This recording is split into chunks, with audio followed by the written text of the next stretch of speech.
Good morning, Mech Warriors. Good afternoon, good evening, wherever you are in the world. Welcome to the Mech Warrior Online Championship Series. This is week 2 of the finals run. We got the semifinals going on right now. We're going to be seeing a lot of matches today in the losers bracket, as well as one of the first best of 5 matches that we're going to be seeing here. So I hope you're ready for an entire day of casting.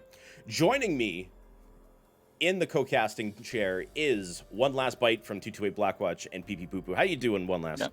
Doing pretty well. I'm excited to cast. Should be some really good games today. Absolutely. It's going to be a fantastic day of Mech Warrior, competitive Mech Warrior action. We got some really good teams that we're going to be seeing today. Starting off with our first match, not Dropship 5 versus the Gudron Synergy, followed up by our followed by a winner's bracket match. Oops, it's the Wild Ones versus Russian Clan Jade Falcon. That match is a best of 5. Followed up, we'll have a match at 1:30 p.m. Pacific, Smoke Adders versus Diamond Sharks. And then in the evening at 7 p.m. Pacific will be Ghosts of Nox versus Dog Squad. So let's talk about the rounds format quickly. Their One Last. So first of all, we've got 3 different. We have the top 12 finals and the top 8 finals. So for the folks in the top 12 finals, it's a losers bracket today. They are best of 3 matches. There's 5 maps in the map pool. What are those maps there, Bite?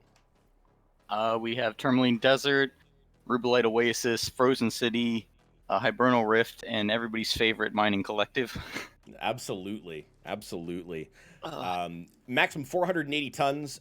You can have 3 mechs per class, but no duplicates. You can use strikes, are all available. All mechs can be used. And yeah, it's going to be a fun and exciting day. One last, what do you think of the matches today? What do you think? How do you think things are going to go? It's honestly, I think these matches, what the last week was all, like oppositely seeded teams getting paired, things like that. You had a lot of just imbalanced matches on paper, just because people got to go to the losers. But this week, it's you have I think this is 11th and 12th seed here matching up. We got Ghost of Nox and Dog Squad, who I think are 5th and 6th. So RJF and Wild Ones, I think, are 2nd and 3rd seed. So yeah, there's a lot of really tightly seeded close games. So it's going to be really exciting. And then beyond that, also, I think a lot of teams hadn't run into each other in the comp queue. We playing NA had not seen any of the EU teams. So last week was the first time a lot of teams got to see what are other people taking, and seeing if they work that into their strategy is going to be really interesting today. Absolutely. And just so the folks are aware, you probably saw on the leaderboard roll as we were warming up. There is one match that will not be happening today, and that is JGX versus PP Poo Poo. Play me the tiniest violin. Oh.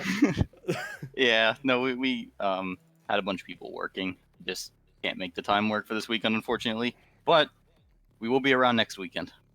There we go. So PP Poo Poo does go down to the losers bracket, and we'll actually see the winner of what is going to be the winner of not Dropship 5 versus Gudron Synergy, and then the winner of whoever wins on that versus Phoenix Legion. So with that, let's start looking into the map bans for this first match here. So you can go ahead and tell the kind folks in the lobby to go ahead and ban away. Ban link. All right.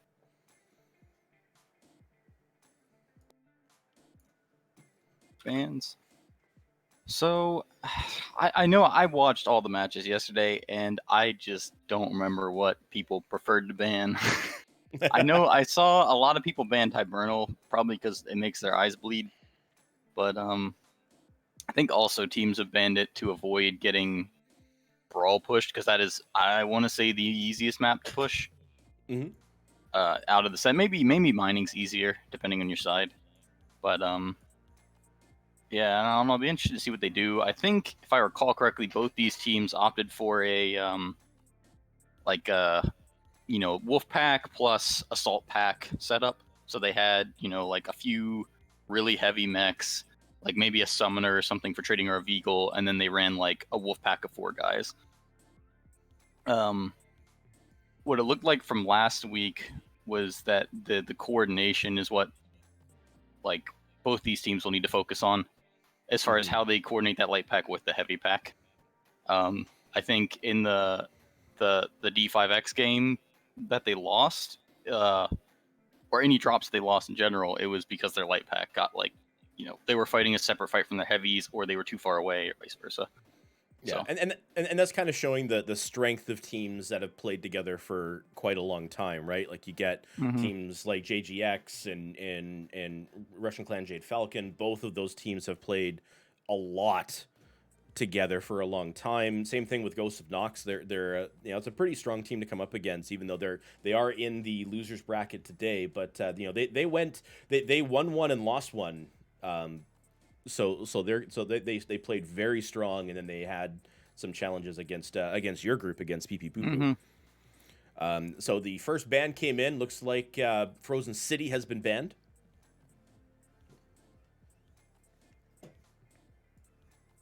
Yeah,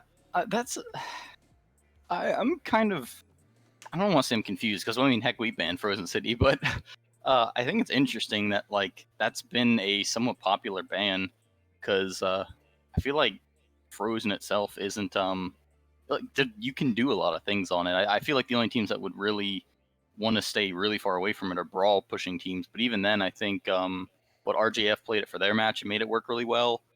I think PHL played it in theirs, and they also, dock a rush, and it didn't actually work out that poorly. I mean, they lost, but like, it wasn't by a huge margin. So, for sure. All right, so the Rubelite was the second ban, which means Hibernal, Mining Collective, and Tourmaline are the maps we're going to see. Oh. So let's take a look and see which way this is going to go.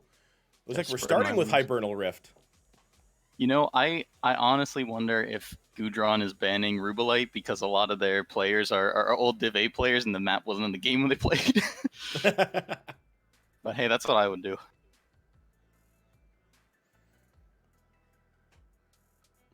Apparently, we've got 10v10 in the lobby happening right now. 10v9. All right, following up with Mining Collective, and then Tourmaline Desert will be the decider if we go to drop 3. So let's take a look where the teams sort out which sides they're going to start on. Now, I believe Team 1 is the bottom on Hibernal and Canyon, right? If I remember my spawns correctly, and Team 2 should be topside. So, you know what? We have a map strat. We do have a map strat. Yeah, Team 2 is topside. Okay. All right. So not Dropship 5 is going to be taken. Is getting Team 1. I think that's kind of for mining, unusual for Canyon. I feel like Team 2 is probably the side of the map that people would generally take. Although, you can do some clever stuff from Team 1, and I think the Hibernal versus Canyon changes make Team 1 a lot more amenable. All right, I gotta get my timer up here. All right, so looks like they picked all the maps. I guess I'll start the timer. Yep. On Hibernal first. Oh, well, there you go. You got it. I got you. Yeah. Let's see. Gudron picked. So, now this is Team 1. He's correct in that you need to swap teams before starting. Oh, do I? Because you can't set the lances or for like. Oh, yeah, because, yeah. I didn't realize that. What? Oh, boy. Now here's the part where so many different tags.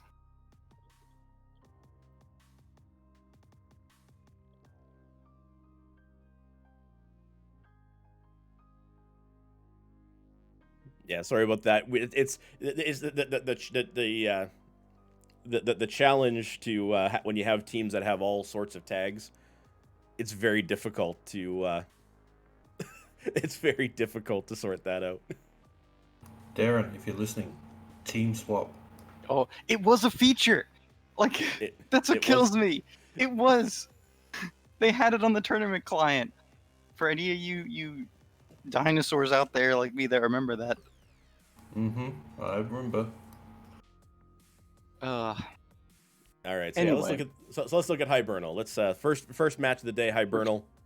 I wanted to clarify too. So it's the team that picks the first map picks side second, or do they pick side first? I can check the log. So team that picks map picks side second. Yeah. Okay. So then Gudron did pick Team 2 on Canyon, which is what I thought, and then not D5 took Team 2 on mining, which is what we expected as well. So okay. Yeah, that makes sense. So yeah, so looking at Hibernal, it seems like there's obviously some kind of fight for Theta, and most of the times that we've seen some pretty aggressive pushes on Theta. I want to say, oh, who was it? I think it was Gudron actually. When Gudron played on Team 2, they very patiently played this side of the map very well from what I remember. And I can't remember who their opponent was, but there was even a point where they were kind of pushing past each other, like their lights were kind of GNX. Yeah, for their first match. Yeah, and their light was kind of their lights were actually pushing past each other to peek other mechs, which was rather comical to see. But what do you expect to see here today, one last for this matchup? I don't know. Both teams have had a week to refine their strategies. I'm trying to remember. Not D5 played. Who did they play first? What BHL? They first played Dog Squad. Dog Squad.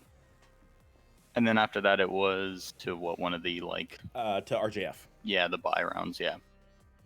So, I mean, you probably remember what they did better than kind of. Well, but I think you won't see anything too crazy.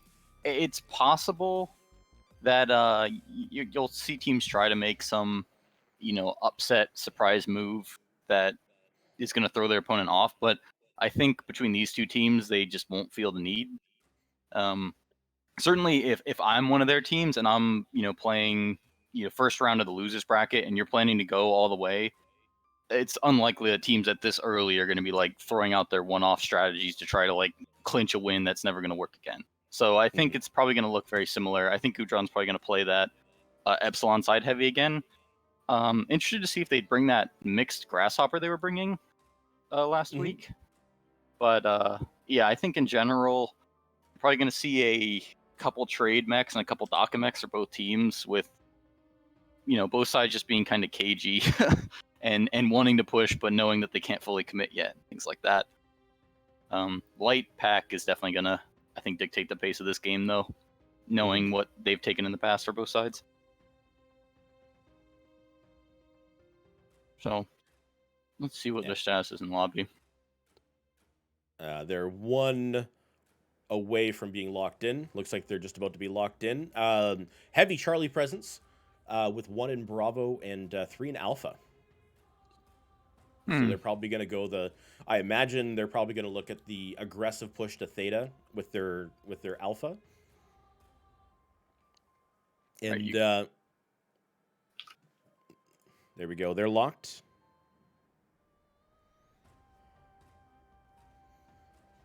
All right.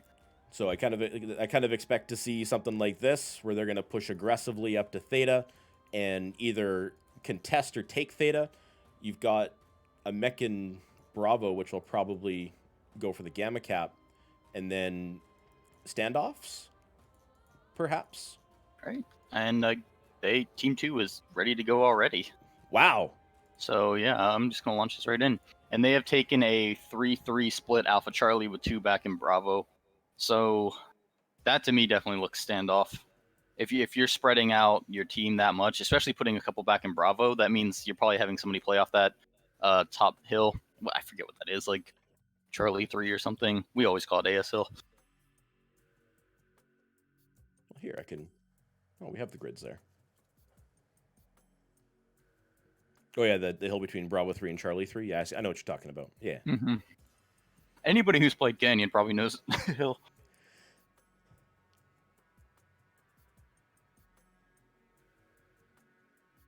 Yeah, it's that one overlooking the it's like down the ridgeline from Sigma. Oh gosh. I've never had to cast a Hibernal match in my eyes.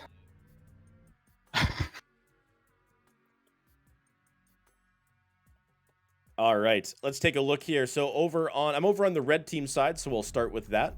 We've got an Annihilator 1P, Stalker 5S, Wolfhound 2, a Veagle, Urban Mech, Vulcan, Rifleman 2, 2C2, and the Summoner Prime. Yeah, and you got pretty similar stuff over on the not D5 side. So they've got Vulcan, Wolfhound, Phoenix Hawk, Light Pack, Summoner bringing up the back, Bludgeon, Annihilator 1P, and a Stalker 5S for trading coming down the Epsilon Ridge, and a Commando that sprinted over and get Epsilon already. So yeah, there we go. Gudron Synergy and not Dropship 5 both getting that aggressive movement up to Theta right away. Gudron, though, looks like they're might be able to get a cap. I don't know. D5X is rather handily denying it. The pickup for the Commando on Epsilon is actually pretty significant, though, because now they can just wrap around and take Kappa, and I think they have a bigger light pack than Gudron, especially with Gudron's Vulcan already really beat up, 64%. That's pretty spread out, so it's not critical, but yeah, that hurts. That means they are probably gonna have to make the first move. Yeah, absolutely. Looking at the Gudron trading line here, you can see the Veagle sitting there pop-tarting at the Stalker, and Rifleman pushed up quite close, and you got the Annihilator sitting over at the Volcano. Looking at the Dropship, not Dropship 5 side. You've got the Summoner trading with the Annihilator, trying to keep him under control. You got the Bludgeon with Mr. Samaru, also pop-tarting with PPCs there. I think the biggest problem right now is just Gudron is absolutely losing these trades over the center. Like, not D5X, whatever. Their light pack is way healthier than Gudron's right now. And if Gudron has to back up off this, they're going to lose Theta, they lose Kappa, and then their assaults need to make a push. And as far as I've seen, I mean, their assaults are getting some decent trades. The assaults for D5X are pretty hurt, but I don't know if it's enough of an HP advantage right now. Yeah. St. Oz and the Wolfhound. Yeah, St. Oz and the Wolfhound too, getting caught out a little bit there, taking a lot of damage, down to 49% in that Wolfhound. That sounds like some weapon loss for that mech. Oh, his right torso is open. If he gets hit with a good burn, he just dies. He needs to back off, and there you go. There we go. Zeos takes down St. Oz. That leaves a K9 and a Vulcan. Yeah, I mean, the pieces are starting to fall here, because the Vulcan is super crit for Gudron. Right torso is open on Gogil, though, for D5X, so a good shot there can pick him. That could help a lot. That Urban Mech, though, is standing tall still near Theta, but backing off, realizing that he's a little out of position there, because he doesn't have anybody backing him up. Meanwhile, the Stalker, in Audeus, the Stalker 5S moves up the canyon, looking the whole to team make is a movement shifting down here. the canyon. This is the Death Valley push. Like, this is punk rotation. Oh, here we go. Commando versus Vulcan. The Vulcan down to 27%. The Commando, though, 50%, and running off that the Rifleman 2C is pretty hurting as well. I think D5X knows about this, but yeah, they're not really moving to respond. I mean, they just picked the Vulcan, but like they could be picking up a lot of ground with their assaults right now, especially with Don soloed out with the Annihilator. I think he's got Natured and the Commando behind him. Yeah, there we go. Gogil takes down the K9. Yeah, I mean, it looks like T5X is just content with just winning trades at this point. I mean, they've got the health advantage for the most part. And they're just going to keep putting mechs down. Yeah, Zeos on the Wolfhound down to 53%. It's a very core front center torso. Probably one shot there. Super bunched up on Theta too. Yeah, it looks like they haven't been getting struck to death yet, but yeah, not Dropship 5 patiently took over map control on the right side here, on the east side by Epsilon.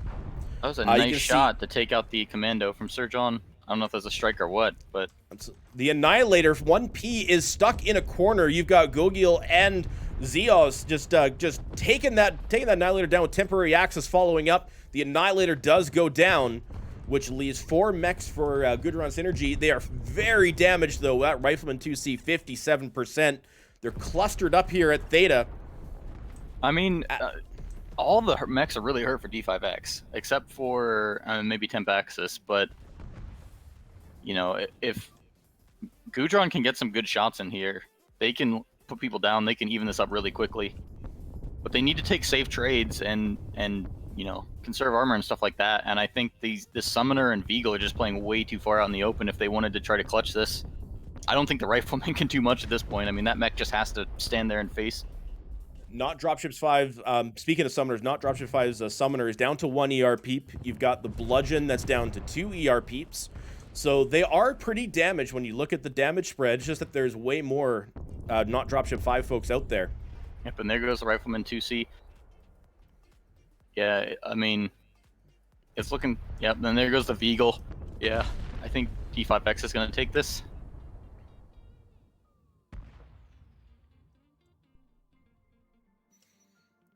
Yeah, look, and we got the Stalker stuck in the middle there. The Stalker goes down. That leaves Deuce, or not probably whatever it takes rather, in the Summoner. You can see the Summoner's looking to get some kills out of the equation here before it ends. The Summoner is open all over, losing a torso, taking pot shots at the Annihilator, but Gogil and the Vulcan just pushing in 20%, and that is... Yep, that's the game. That is it. I mean, pretty good armor sharing from D5X. I mean, look at those percents. Everybody's low.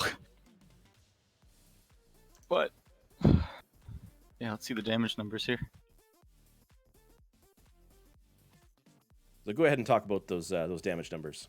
Snagging the match ID. Yeah, so for Gudron, it looks like you have the Summoner out front with 564, followed by Eugene and the Rifleman, Surge and the Vigal over 400s. And then over on the D5X side, their big hitters are Gogil and the Vulcan with 595, Ultimate Ghost Summoner with 490, Samaru 469 in the Bludgeon, and then Kieran and the Annihilator with 450. I mean, honestly, the damage numbers on both sides are generally decent. I think the biggest story here is just the low light pack damage numbers for Gudron. I mean, their Vulcan only got 137, Wolfhound only 144, and you look at, 375, 595 over on the not D5 side for those same mechs. So they just lost their trades on the middle hard. And I think, part of it was just the positions that not D5 had for shooting over the top were definitely a lot nastier. I think Team 1 actually has some really good crossfire and Theta there, and with the position that Gudron took, they couldn't really cover the Delta 4 corner of Theta, which is where most of the lights were poking from for not D5. All right, so go ahead and do the team swap there. I was just making sure. All right. All right, looking at the map strat while One Last is moving the teams around. Everything kind of moved the way I was expecting it to. You had Gudron setting up an Annihilator in B5. They had an aggressive Stalker, and of course they had their lights that were moved up here. There were a couple of mechs I didn't really see the position of. They had the Vigal back here and around Bravo 4. Meanwhile, on the Not Dropship 5 side, so Not Dropship 5 again had the same aggressive light pack that moved up. They had a commando that essentially did a tour of the map to kind of cover things, and then of course they had some standoff mechs on the Epsilon side.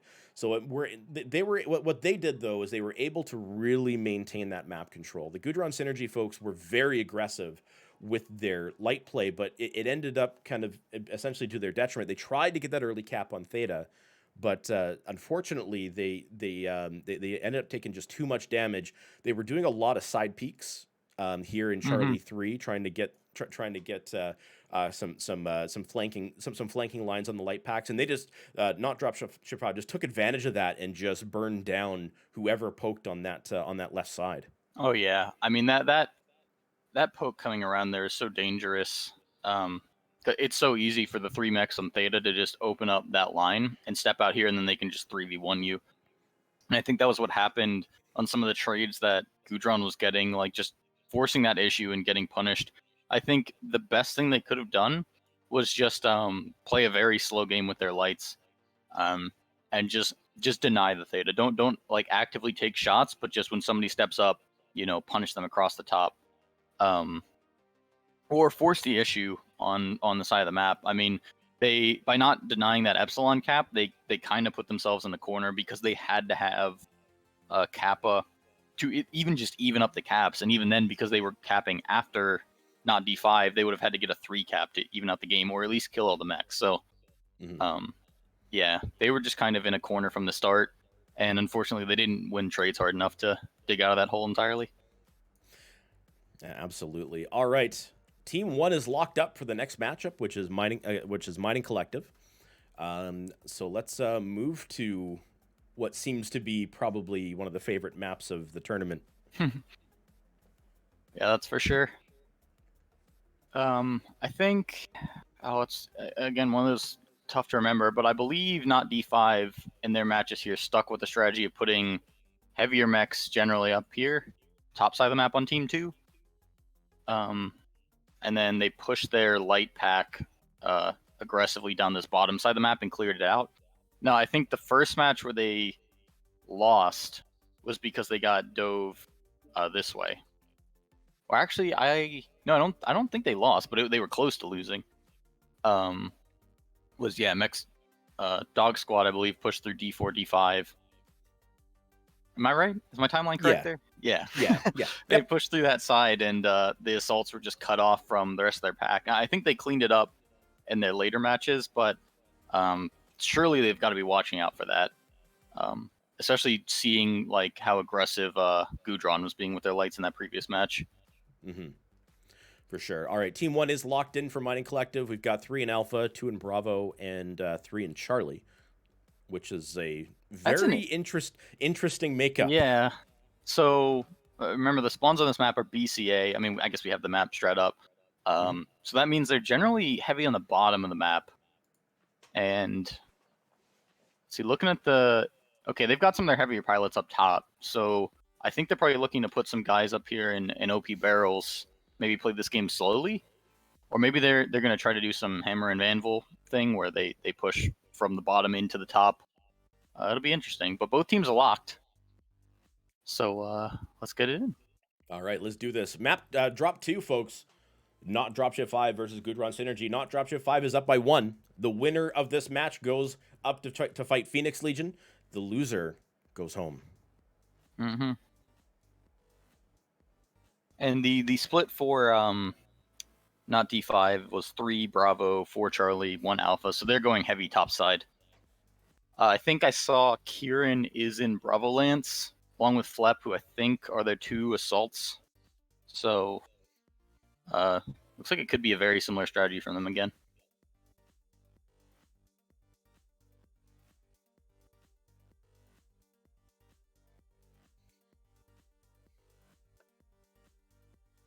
All right, just waiting for the dropships to load in.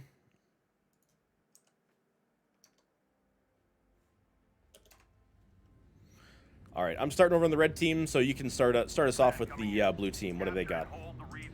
All right, over on the Gudron side, we have Javelin 11A. That's actually kind of rare C, but that's with 7 ER meads. Okay.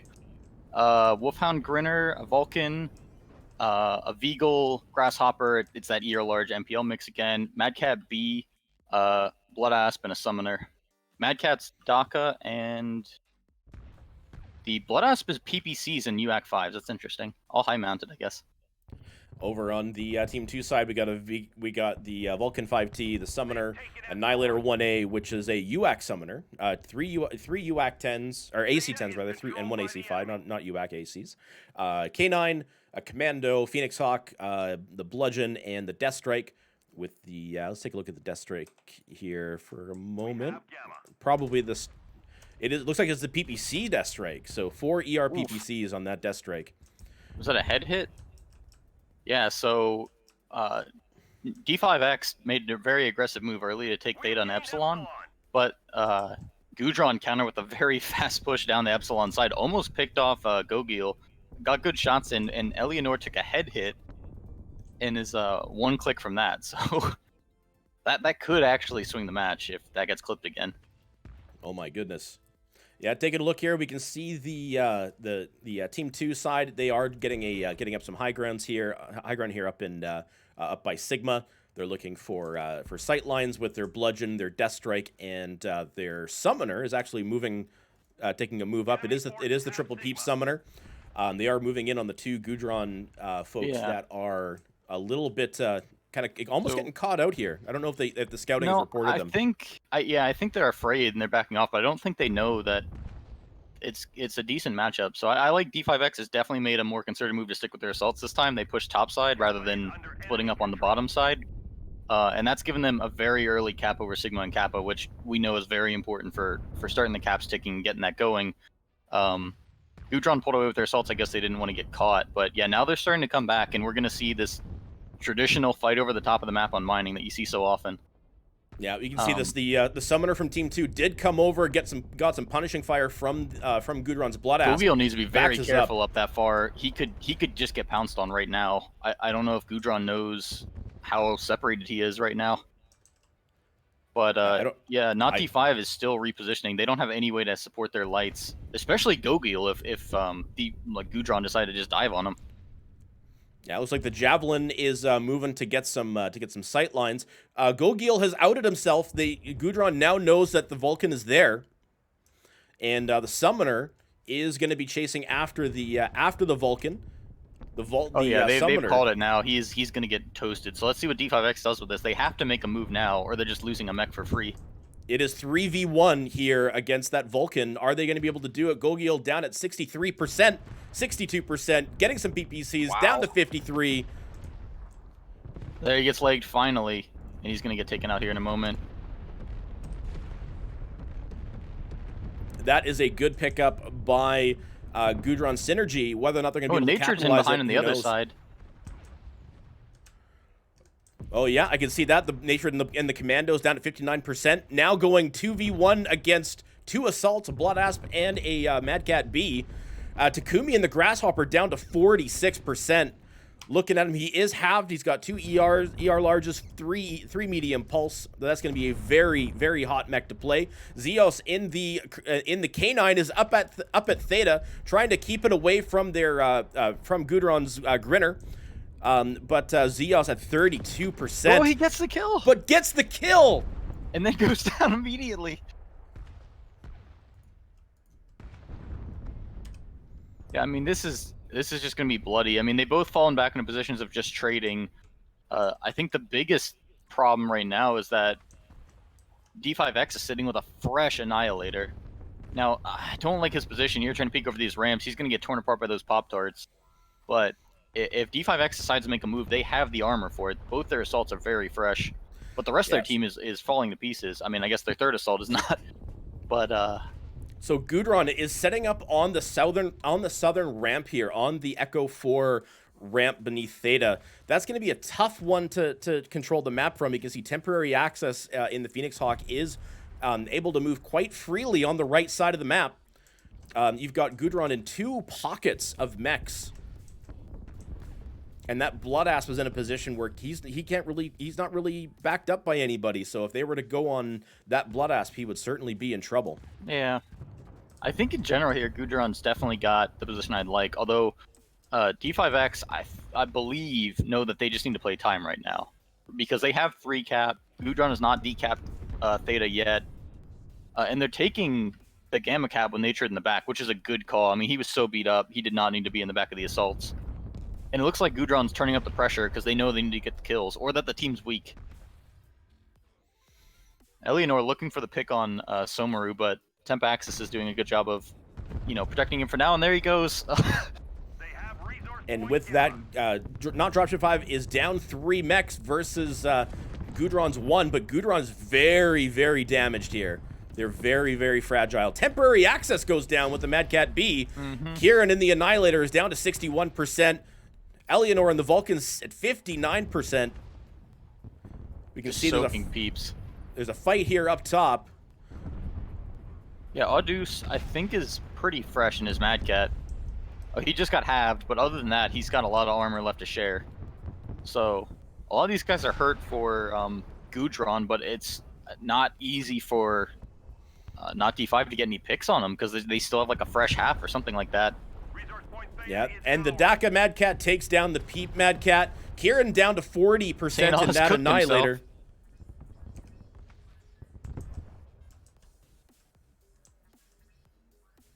Meanwhile, Gudron has full use of Theta at this point. Nature at 37% in the Commando. He is off. He's off capping. They do have four. They have a 4 cap now. This could be a cap win if Nature is able to keep up the capping game. However, with I'm trying to think. It's with gonna be 6 very mechs on the tight. field, though, that's going to be different. It is not going to be easy for him. Yeah, he needs more than a 1 cap, I think. Yeah. Let's see if he can make it to like 660. No, yeah. I think he needs to take a 2nd cap, and I don't think he has the help to do that. Let's, he is. Oh, he's based deep orange in that Commando, halved, just 2 Serm 4s, and I think Eleanor is not going to be going down to an alpha from that unless he headshots. Yeah, Natred making that move. Oh, he's trying to juke out Eleanor. Well, that could actually be significant if he can make it to Sigma in time, but I think they're gonna, because they haven't full capped any points or put at least any points in the bar, Epsilon's gonna get taken immediately, and that's a problem. Plus, as soon as he takes Sigma, they're gonna know where he is. Eleanor might know what's up, turned back around, and is moving back north towards Sigma again. Yeah, I think Gudron connected the dots that Commando last seen capping Epsilon. So if he's not taking Gamma, he must have gone top. And yeah, it looks like Eleanor's going to catch him. Which I also just noticed, Eleanor only going 101 in that Vulcan. Like, that is bizarrely slow. I almost guarantee that's an LFE. But even then, so that's interesting. Speed is definitely that mech's ally with the hitboxes. But you know what? It worked out for him. Absolutely. Gudron Synergy, rather, picking up a win against not Dropship 5. That puts us at 1-1. That means we're going to have a tiebreaker. Mm-hmm. Let's take a look at those damage numbers. Yeah, and once again, top leaders for Gudron are the assaults, those 2 Daka assaults, and then the Veagle. I think the Veagle certainly has a field day on this map, and I think unlike D5X, they were able to get their assaults into the fight, really early and get a lot of good purchase in. On the D5 side, you had Ultimate Ghost in the Pride with 496, Flep with 495 in the Mad Cat, and Somaru with 490 in the Bludgeon. So all their PPC mechs putting in a lot of work there. Kieran only 220 in the Annihilator, and then again the Light Pack for not D5 just getting shut down pretty hard. Yeah. I think their lights just took way too many risks there at the beginning. I mean, we saw Gogil get very thirsty over on those barrels and get those back shots, but also Zeoz was taking a lot of damage on Theta. I mean, all their lights were being very aggressive, and I think that's really where their match fell apart, because if their lights had, instead of, taking those peaks, just been sitting back, taking caps and stuff, they would have had a much better time. Because you look at, I don't know, what it was, 5 minutes into the game or something, and D5X was sitting there with a fresh Annihilator, a fresh Mad Cat, and meanwhile their team was just crumbling around them because they couldn't get any shots. Mm-hmm. All right, so with that'll move us to Tourmaline Desert. Got to swap the sides again. Swap the sides again.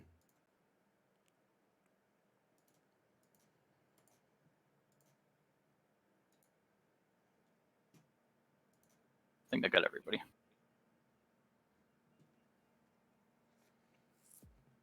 All right, let's take a look at the map strat here.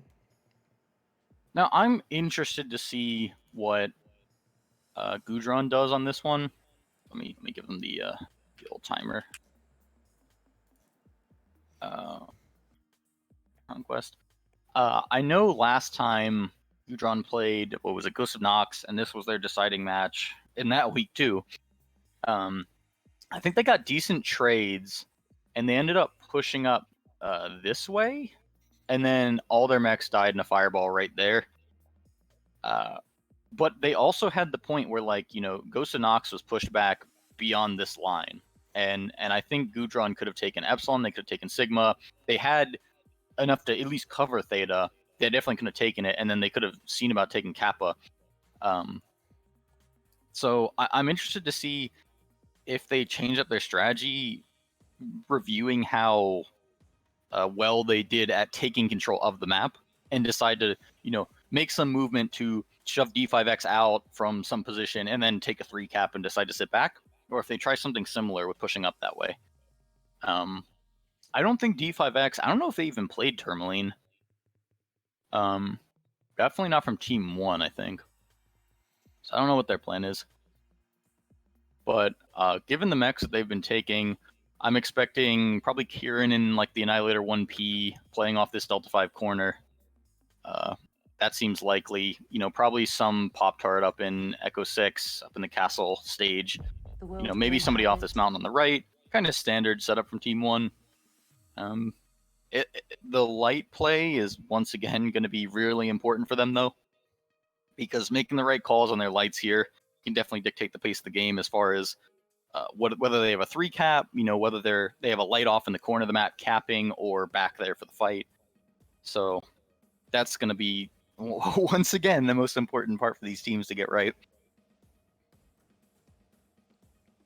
Yeah, no, absolutely. I can't remember which team it was, but there was a team that kind of ended up essentially stacking up back here on one of the matches last weekend, which was kind of like a bit of a death trap. It's like the place that you kind of don't want to get caught in. I think that was, I know GNX in our match started out there. Yeah. So we could see that from Team 1. Yeah, that's just a very defensive position. Like that, and even then, that position is defensive, but loses all map control. So usually having more than, I would say, like 1 or 2 mechs back there is a bad idea. Mm-hmm. Just because if your whole team falls back, you have no lines on Theta, no lines on Kappa, no lines on Sigma. You can get lines on Epsilon, but only from one pathway. So, yeah, generally that spot is going to be a death trap in the sense that they will just lose map control and lose the match that way for sure. All right. Looks like Team 1 is locked in, Alpha Bravo. So there's that potential really hard, aggressive push that you were talking about. I would say really no surprises there. I think the only thing that you might see done differently in a traditional setup on this map is to spawn your lights in Charlie and make that run for Theta. But I think the only reason you'd even do that is if you really wanted to have your assaults in Alpha. And if I'm D5X and I'm seeing how Gudron's playing, I would not expect any sort of imperative need for your assaults to be up that far, because Gudron has not been very aggressive off the get-go. Absolutely. Yeah, I wonder if any of these teams are going to take the niche Spire areas. Like, I know Golf 6 is kind of fallen out of favor, but that was used for a while. We've seen Ghost and Nox using that Fox 6 Spire. I have played off the Echo 6 Spire before. You could see some weird science like that. Mm-hmm. But yeah, we did actually see somebody play off Echo 6 last weekend. Oh, nice. And the mech kind of stood there forever. Was able to eke out a lot of damage, but ended up getting really caught out. So we'll see. We'll see if the same thing happens here. Mm-hmm. All right. Team 2 is locked. They're going to be mainly Charlie and then Bravo and then 1 in Alpha. That is downright bizarre. I'm launching us, but that is bizarre. I mean, assuming they got their spawns right and didn't, autopilot from mining, I feel like that telegraphs that low push up through Echo 6 very hard. So we'll see what they're thinking. I mean, certainly if you have that many people in Charlie, they can take Kappa very easily. And they can definitely challenge for Theta. But so just a warning, don't hit caster things until people start moving on this map, otherwise you get bugged. This map is which caster things? Oh, like the caster controls, like pulling up scoreboard and things like that. I already done it. Oh, that's risky. That is so risky. Reactor online. Which side you got, red or blue? Hang on a second. I gotta get out of there. Well, I can tell you on the blue side, that's D5X. You've got the Annihilator 1P, Stalker 5S, Bludgeon, Pride. Looks like exactly what we expected. ER alerts are the assaults. And then for their Wolf Pack, they got the Wolfhound, Vulcan, Phoenix Hawk, and a Commando Cap and Gam on the back. So, yep, same old for D5X. Yeah, looking on the red team side, we got a Wolfhound Grinner, we got a Vulcan 5T, a Stalker 5S, a Phoenix Hawk, Hellbringer, a Grasshopper, Vapor Eagle, and a Battlemaster. So they're probably going to go for some long range here. Though look at they got this Hellbringer pushing with the Grasshopper pushing up quite close. Let's take a look and see what's on the Hellbringer. It's the medium range Hellbringer. It's the 4 ER Meads, 2 large, and it's the old medium range Hellbringer. It's got 4 ER Meads, 2 large pulse. So shout out to my trial mechs out there. Not the usual heavy large. Meanwhile, you got the Grasshopper 3 large, 4 ER Meads. So yeah, they're going very medium range here, getting early caps on Sigma and Kappa. I'm trying to spectate here and see if teams are heat bugged, because the heat is really weird in Ultimate Ghost Summoner for the one time I peeked at it. And I'm wondering if there might be, but I'm trying to find somebody else shooting. We can see Team 1 here, not Dropship 5, is getting their aggressive lineup here. Stalker moving up north, the north side of the map, or south side of the map rather, moving to where the red team spawned. D5X is going up very aggressively. I think Ultimate Ghost knows he's overextended a bit, but Zeos is right up in there pushing people off the spire. And they know he's over there, like they have him spotted, but yeah, that hurts for Gudron, and that's a consequence of where they've set up. They've put people very deep and didn't really have a strong answer to that push up from D5X. Yeah, with people all over the map, it's hard to get everybody into frame, but you can see the blue team on the right is setting up in really good trading positions, but moving forward. Meanwhile, you've got the red team that's down in the valley for the most part, with the exception of a couple of mechs. You've got the Hellbringer trying to do long-range pokes at the blue team mech way off at Sigma, or at least trying to, but of course that's way outside of max range for large pulse. Strike goes out against temporary access, and the Phoenix Hawk misses him though. So right now there's a little bit of damage, mainly on the Gudron Synergy side with Surge and that Vapor Eagle down to 63%. But blue team, not Dropship 5. Aside from the Ultimate Ghosts took some damage, but otherwise they're pretty fresh right now. Yeah, I mean, this is an interest. I mean, the Death Valley push coming from Gudron here, and they're just letting their assaults lose more and more ground, and they won't be able to keep up this with this rotation. So I guess this is where they decided to put their spot in the sand and just plant. But yeah, you got that poor Battlemaster on the Gudron side, just basically trading against 3 mechs: the Stalker, the Annihilator, and the Bludgeon. Now they're looking at another mech. What's the other mech they're looking at here? Now they're looking. Oh, it's still the Battlemaster, the Stalker as well, but the Battlemaster's down at 78%. The Vapor Eagle now down to 55%. Yeah, and the whole light pack is going to Gamma for Gudron. I don't think that's a good idea given how much time they are losing here. And I mean, scouting is the next big problem here, because I don't think they're spotting that mech moving up behind them towards Sigma. Not Dropship 5 patiently moving up to the spaceport here. Or Gamma, I mean. Yeah, they've moved up to the ring, looking at keeping that map control. So they're 4 capped at the moment, though Gudron is going to get that flip that Gamma cap back for them. But not Dropship 5 has that a very, very good cap advantage right now. Yeah, I think Gudron's being too slow with what they're doing, and also I've noticed both their Phoenix Hawk and Vulcan are slow here, and I don't think their Wolfhound is particularly fast. He's only going 130, and that's definitely going to cost them on a map as huge as this. Like, they need to be way quicker for rotating between points, especially if they're going to be taking safe moves like that. Yeah, and Ziaz is taking the 1v1 against Don in the back. Oh, let's take a look at this. I mean, he has an escape route, but he really, I think, wants to part off that Battlemaster before he goes.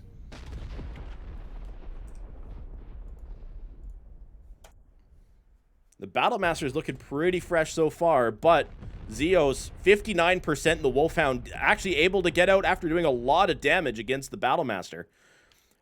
Hasn't lost any weapons yet, but is certainly way more fragile now.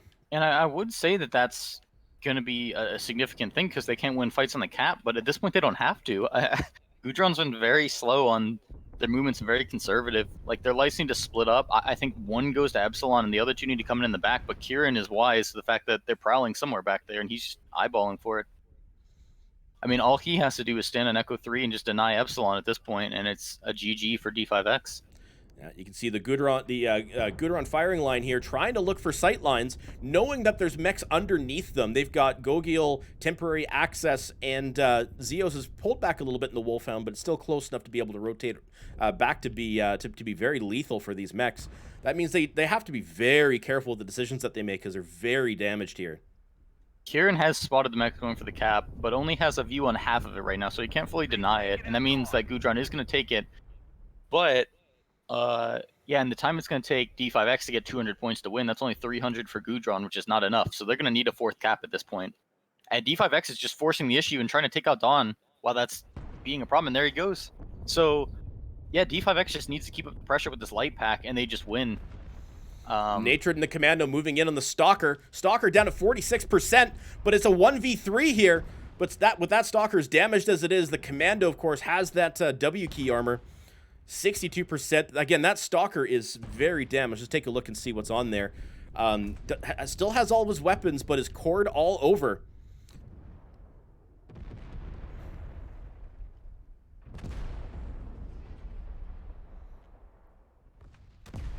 Yeah, Gogil trading against the Stalker and the Hellbringer. Hellbringer's down to 47%. Stalker's at 30%. The light pack's finally in for Gudron coming across the top. They're trying to pick Dajigas and the Stalker. And he goes down, so trading assaults on both sides for both teams, but I definitely think Gudron's coming out the loser out of these trades. Yeah, the Grasshopper goes down to self-destruction. That's going to leave just one mech left over here, the Hellbringer. Meanwhile, let's go and take a look at the light pack for Gudron. Basically, is what's left. They're standing on Theta right now, trying to get that quick cap, to get that cap stack up to 4. Meanwhile, they're going to have to either look for a mech to fight against or just maintain cap control. Ciaz is also... What's up with all these slow lights? 149 Commando, 125 Wolfhound? What are these people doing? But yeah, I think at this point, with the Kappa cap and certainly with Gamma, it's going to go in favor of D5X, if there was a question here. The light pack needed to split up for Gudron. Even with the situation right now, they could have taken it, but now they can't. They don't have time to get to the caps. Command confirming that we have possession. That's Mr. Samaro standing up on the spire here, taking advantage of the fact that he still has all 4 of his weapons and is still very fresh. Kieran 94% in the Annihilator. Phoenix Hawk is taking some damage while he goes into Death Valley, down to 59%. Natred coming in, looking towards the Phoenix Hawk, but he's got to be careful. He's got the Grinner coming around behind him. Phoenix Hawk down to 34%, taking a lot of PPC fire. He's not going to last very much longer. Neither is Natred at this point. It's a battle of the zombies. And Kieran saves his life, but is he going to get picked? They do pick off Gogil, who was sitting over there, legged one click. And there's the LFE coming in handy for that Vulcan, but yeah, it doesn't matter. I mean, the other story of this match is look at Zeos over at Gamma. I mean, his mech is open leg, one click right torso, open left torso, open left arm, beat up CT, beat up left leg, and he's just not taking on the fight. And that meant that he could go decap a point that has just helped fling the game over in D5X's favor. I think Gudron really didn't respect the map here and the size. I mean, both of their engine choices and just how they went after mechs. Because when we used to see 8v8 Phoenix Legion, Bizarro cap strats, and they would just run rings around people. Yeah, I mean, I think Eisen did that one season 2, where they just took a fast deck and sprinted around the edge. Yeah, because Val watched the strat that Phoenix Legion used and went, I'm just going to shamelessly rip that off because no one watches EU matches. Bingo. But we hope that people do watch EU matches. because Absolutely. Well, yeah, right now we NRBC got no one did. going. Yeah, right now, 128 viewers. But yeah, looking at the damages here, all deuce for the Gudron synergy, 450 damage, definitely out ahead. The rest of the damage is pretty well mixed. I think they definitely picked it up with the light pack there. And just in general, nobody really did too badly. Over on the D5X side, Ultimate Ghost again with that summoner up high. On the damage boards, you have Temp Axis and Gogil both breaking 400 with the light pack, and Somaru breaking 400 with the bludgeon. Which, I mean, honestly, that much damage in the summoner is pretty solid on this map. I mean, it's a good mech on any map, but this is definitely a map that I think is generally dominated by ER large. No, absolutely. So let's do we can very quickly talk map strap, but we do have Oops, It's the Wild One versus RJF coming up. But just so where that kind of leads us on the leaderboards there. So with that, not Dropship 5 will match up next against Phoenix Legion. Gudron is, I think, is that the first elimination? Second. So That's right, second elimination because yeah, Crossfire was CS10 eliminated. So. Also, just a point: the match between Smoke Adders and DSX that's been moved up to 8:15 rather than 9:30 UTC, so an hour and a half earlier. Oh wow! So they're going to be okay. Okay, so they bumped it to the open slot, I think, right? Yep. All right, cool. All right, I'm on the map strap there. Go ahead and draw on it for a moment there. One last, I gotta do some very quick messages here. Okay. All right, so we won't have a gap, and we'll have just 3 matches back to back. And then we'll have a gap after the third match. Yeah, that's true. We will have a significant gap, but we won't have a second one. All right.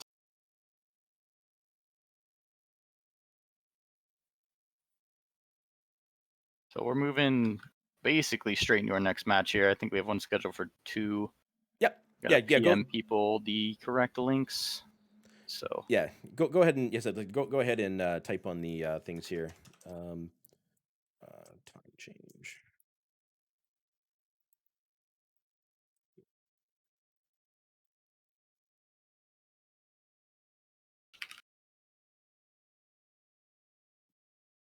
All right, we're just getting invites out for the. I think I have Jay on my friends list.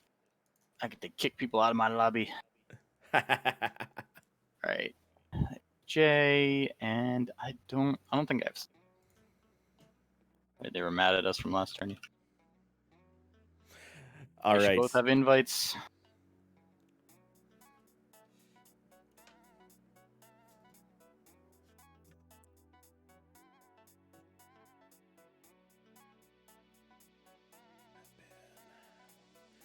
I'm just getting set up on my side here. We're having to do this live here, folks, so just bear with me a moment if I go a little bit quiet. I just have to get everything ready to go here. Properties.